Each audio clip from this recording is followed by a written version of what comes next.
Жалпы әйелдер қауымы бейбіт күнде отбасы ошақ қасында жүріп ақ қоғамның ақылшысы, ұйытқысы бола білді. Қазақ әйелі үлкеннің алдынан қия өткізбейтін дана дәстүрдің қалыптасуына негіз болды. Дәстүр несімен құнды? Дәстүр ешқашан шектен шығармайды, тұрақтылықты қалыптастырады. Ал тұрақты қағидалар мен тұрақты нормаларға сәйкес тұрақты мінез қалыптасады. Бұл дегеніңіз ұлттың мінезі қалыптасады деген сөз.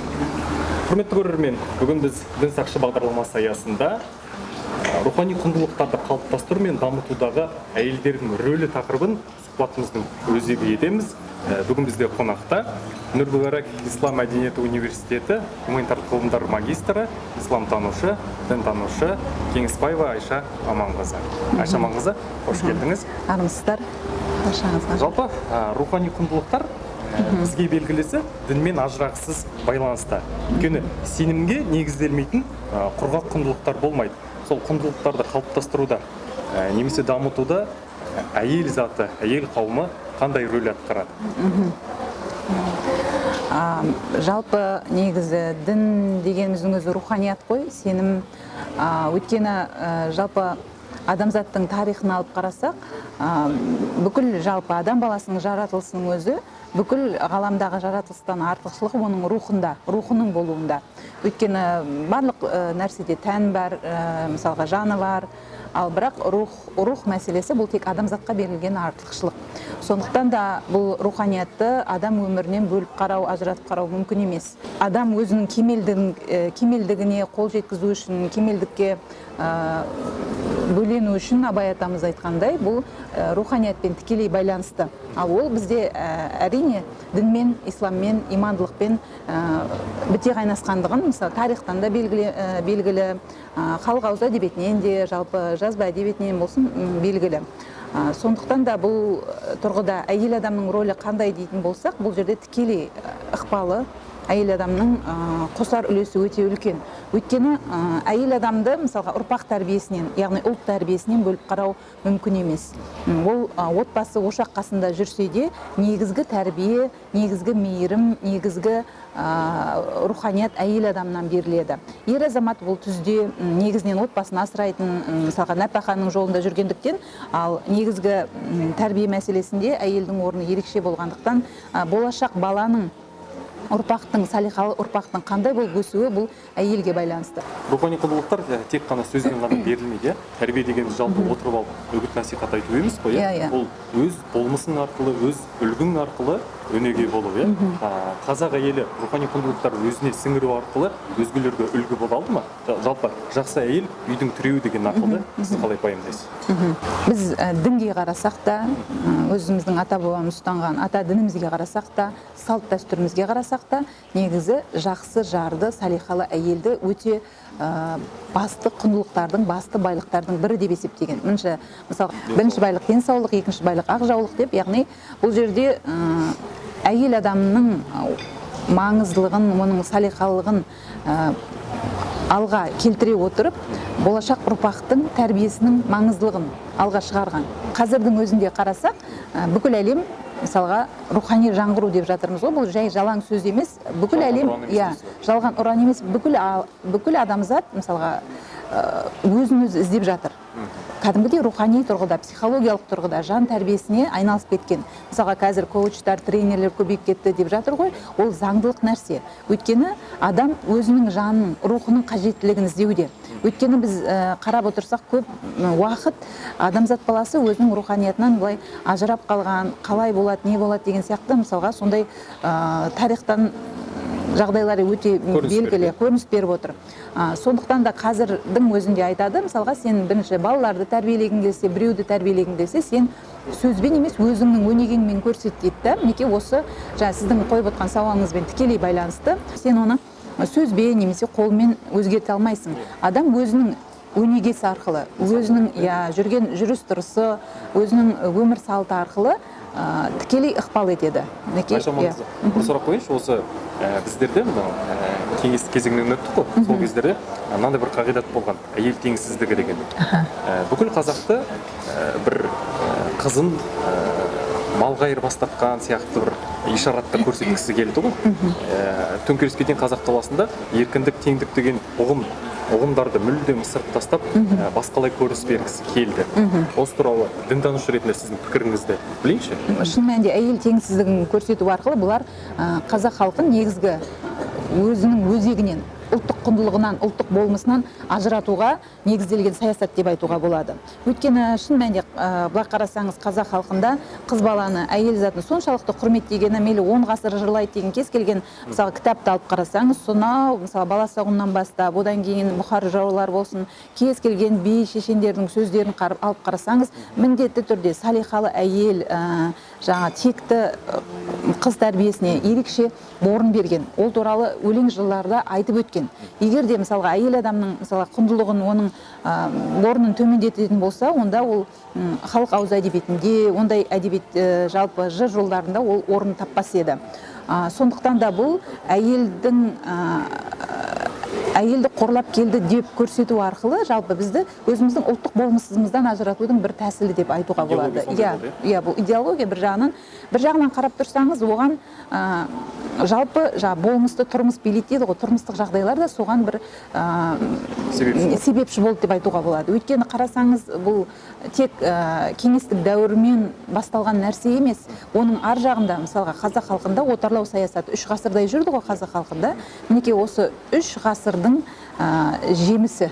Бұл жаңағына кеңестік дәуір атеистік кезеңге ұрынуы, мінекей бұл 3 ғасыр жүргізілген саясаттың нәтижесі деуге болады. Түрлі кикілжіңдерге себеп болды. Мінекей оны біз мысалға Абайдың шығармашылығынан да көруге болады. Сол кездегі халықтың болмысы сондай деңгейге келіп тірелді деп айтуға болады. Мінекей соның кульминациялық кезеңі деп мысалға әдеби тілде айтқанда, кульминациясы осы кеңестік дәуірдегі жағдайлармен аяқталды. Соған қарамастан біз сол бір керағар тұстарға төтеп бере алдық. Ненің арқасында?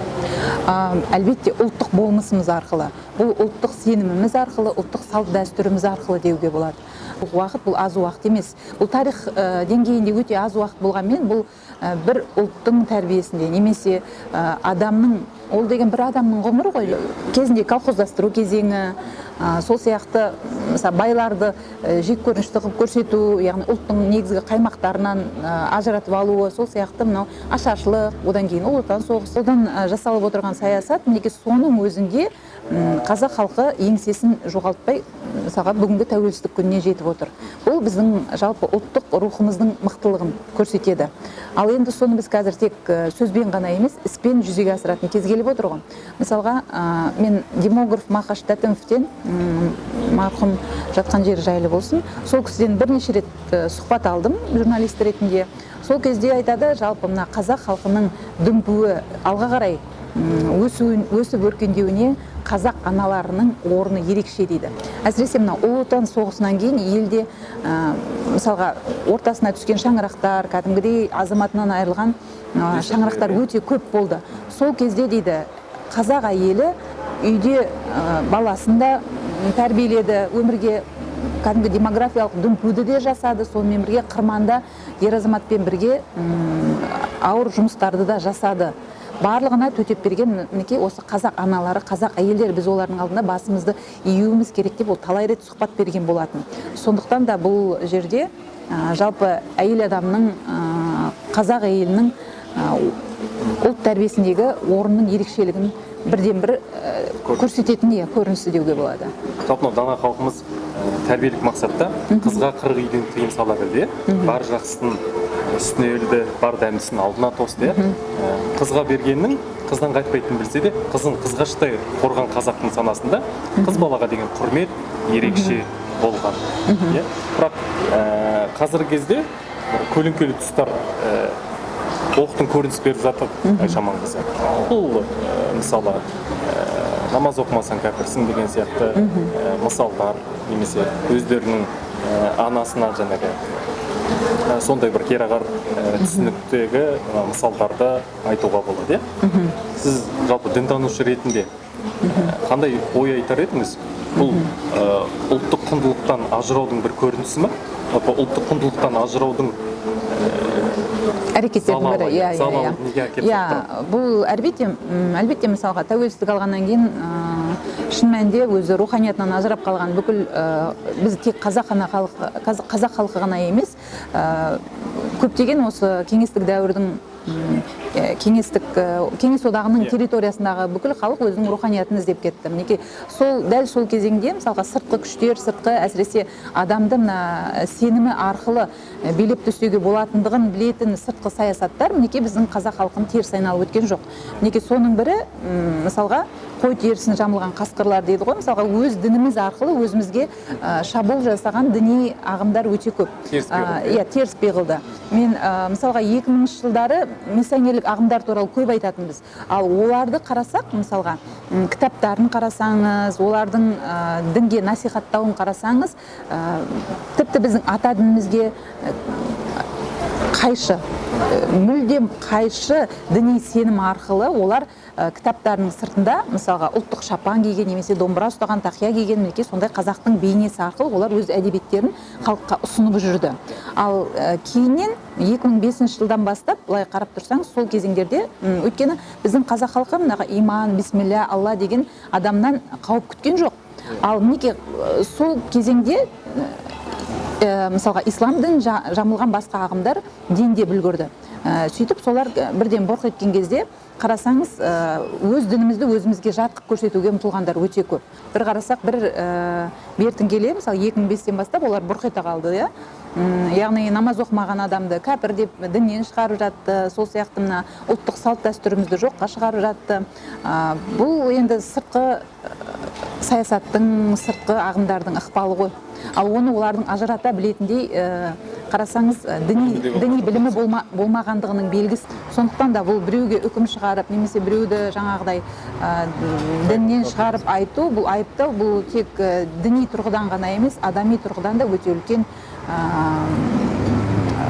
айып болып есептеледі. Өйткені бұл адамның өзіне қайтып келетін қауіп қой.